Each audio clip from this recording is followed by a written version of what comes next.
Hey, g'day again. Right, back on the WB, and yeah, what I've been up to is trying to prime the oil up into the engine. This is a very tight engine. I said, and if you hadn't followed other videos, I've completely reconditioned this engine. I did assembly of the heads, lifters and whatever. I had it rebored and assembled by the engine reconditioners, new cam, etc. I said I just put the top end on and the covers. But yeah, had a lot of issues trying to prime oil up into this. It's funny, they're designed off a Chevy, yet the Chevy is actually, from what I've seen, quite simple to prime the oil up, because the oil pump's on the back. It runs off the distributor shaft, so you can just get a tool down in there and just spin it with a drill. This is a whole lot different. You have to actually turn the engine over, and if you've ever pulled apart an oil pump or seen inside an oil pump, it's just basically a couple of gears, and push the oil through. But the issue is that unless they're spinning incredibly fast,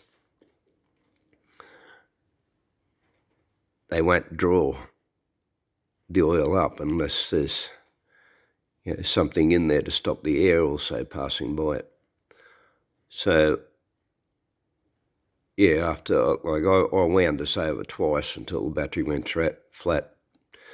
Put it back on the charger, etc., and just wasn't getting anything. What I had was the pressure switch off, and I was trying to get oil to come up out of the pressure switch. It just wasn't happening.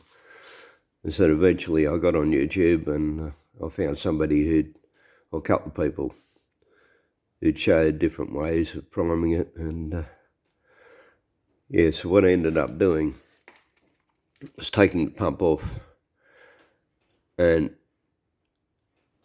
you cut two large holes in it. One is where it pumps back up, which is this part here. Down the bottom, you got the hole where it draws it up from the pickup.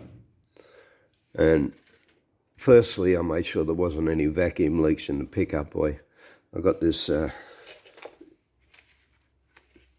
is it?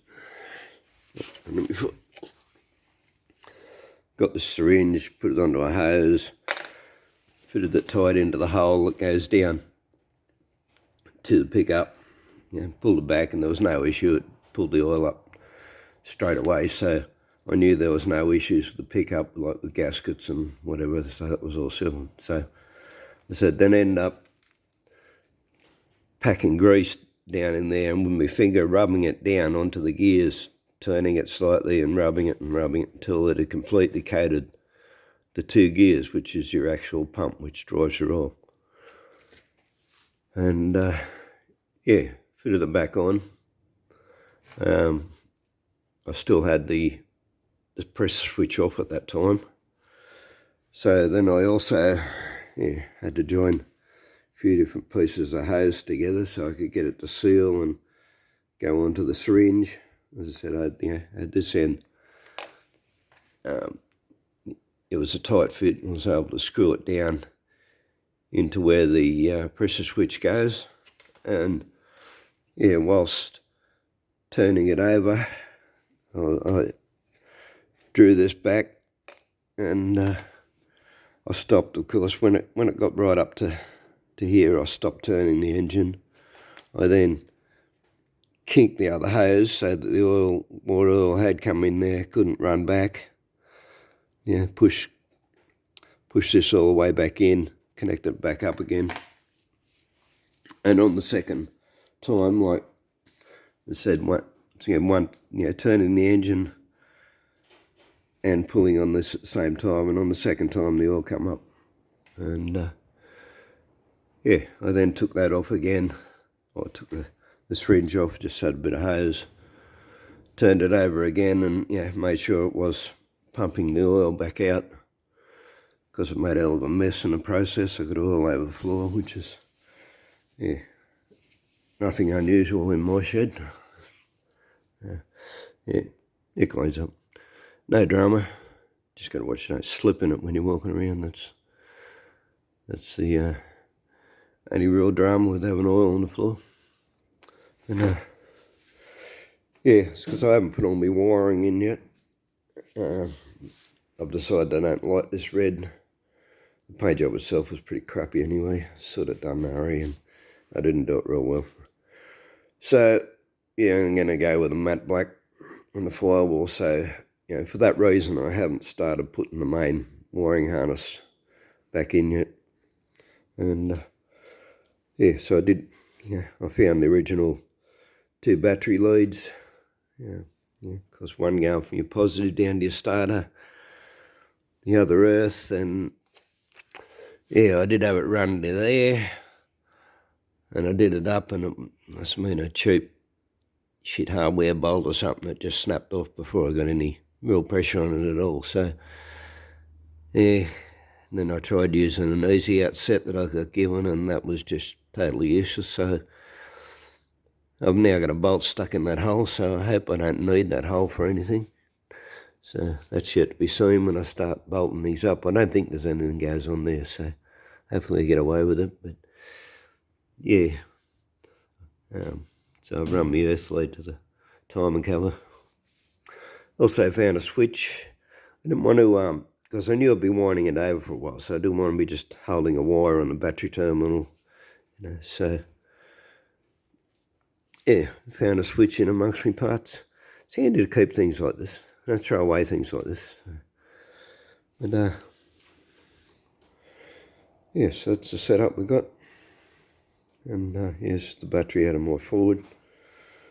I want to make sure it wasn't going to fall off or anything, so I've strapped it on. And yeah, all good. So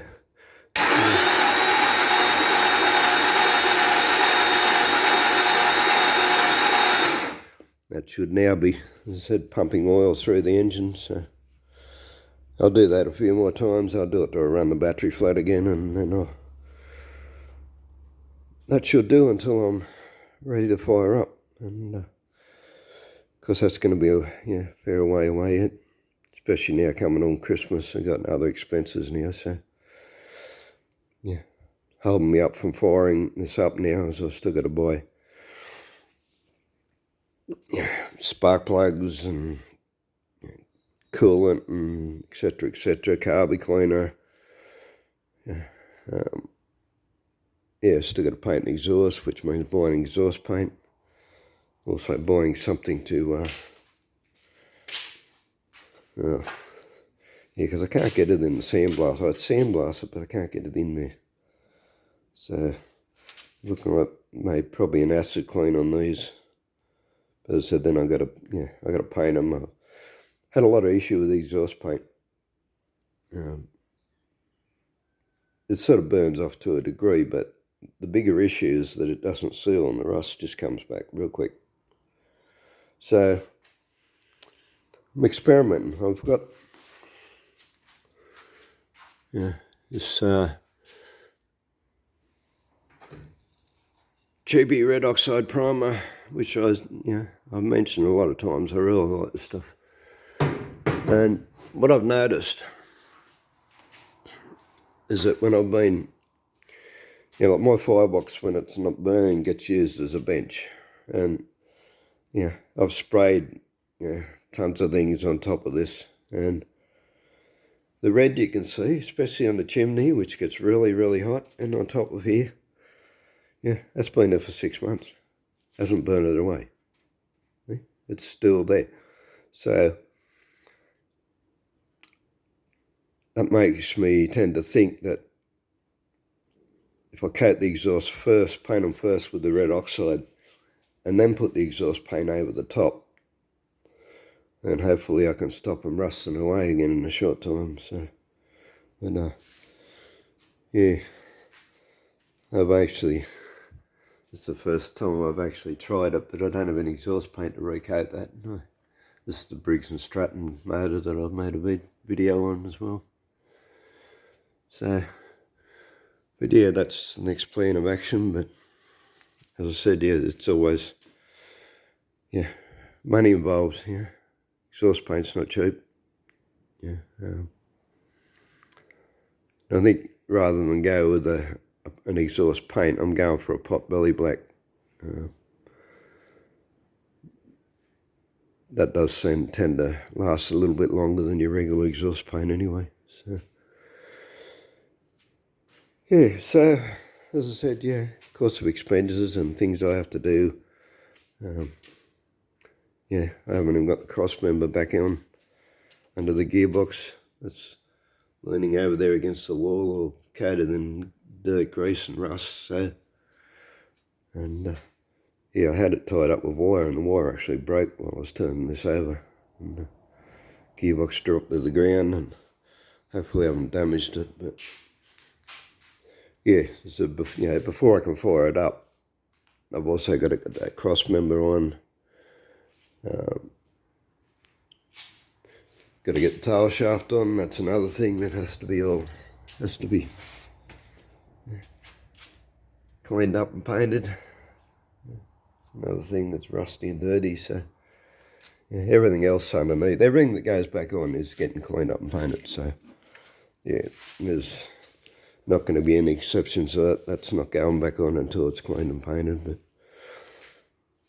But yeah, as well as the work, yeah, and that, yeah, the oils, yeah, most of the oil seeped out of the gearbox, so I've got to buy gearbox oil as well and top the gearbox up, and yeah, all that's got to be done before I can fire the engine up. So yeah, given it's almost Christmas, not that I follow Christmas, but the family does. I mean, I looked up the origins of Christmas, and yeah, now that I know what it's about, I'm not going to have anything to do with it whatsoever. But yeah, so I said, yeah, it might not happen till next year now, but anyway, we're one step closer. I have got oil circulating around the engine now, so yeah, I'll wind it over again until the battery goes flat and pump as much oil through the engine as I can, and then I'll put what spark plugs I've got back into it, and I think I've got 5, and which are not the right ones anyway. I've still got to buy a set of 8, but yeah, I'll put that back in and plug the other holes, and then it'll be waiting. So, all right, well, yeah, thanks for listening to this ramble, and yeah, once the video's up, I'll post a link to the video where I watched somebody else pack the oil filter, the oil pump with grease. Yeah. Okay, thanks for watching, and hit the like, please. Bye.